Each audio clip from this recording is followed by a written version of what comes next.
Screw you, Pro Skater 5. What happens when you have a company, in this case Activision, that has a certain amount of years to hire people to create games from a specific license, and then wakes up one day and realizes that their time is nearly up and that they can shit out one last game before losing the rights? You get Tony Hawk's Pro Skater 5. Look at this grotesque abomination. It's not only an absolutely god-awful extreme skateboarding game that provides you with barely any special moves, controls that fight against you constantly to kill the flow with heavy drops, and plonks you inside some of the worst level designs in extreme sports game history that just have random ramps and rails dotted all over the place with no point or artistic link to any of the areas they appear in, but even as a fifth main installment in a fantastic series that just kept on getting better game after game, it's perhaps even worse than it is on its own as a standalone game. Tony Hawk's skateboarding on PS1 is deeper than this game, and you can't even manual in it. In fact, Pro Skater 2 on PS1 is deeper than this game, and there's no compromises to mention against it. Even with the Pro Skater series game that came before it, the classic variety of silly missions, NPCs to get quests from, rebellious, immature sense of humor, that's all gone, and you're left with a totally barren and empty beta for a HD skating game made by an indie team for their first ever project in school. The PS2 games had customizable special moves, additional tricks for those extra skilled at button mashing, massive levels with massive amounts of things to do, quick loading times, all of that's gone. You don't even get to create your own skater, something that only hasn't been a staple of Tony Hawk games for years, but equally has been in other skating games not even from the same series. And if the element of customization and graceful extreme level designs built entirely around stringing tricks together not being in this game wasn't enough to turn you away,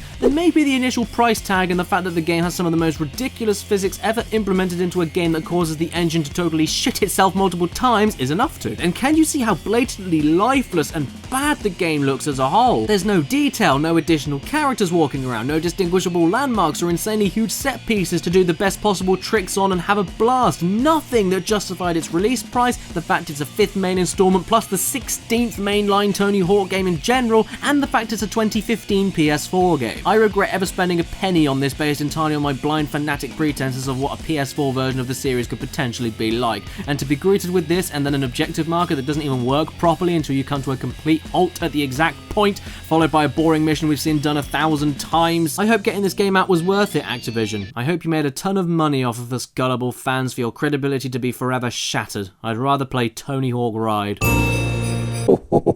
Do you feel like you need to wash your brain out after seeing some truly awful video games? But then how about go to the description below to chrono.gg/caddy, where you can get a really good Steam game on the site every single day for a ridiculously cheap price. Be quick though, the offer only lasts a day and then it will change tomorrow.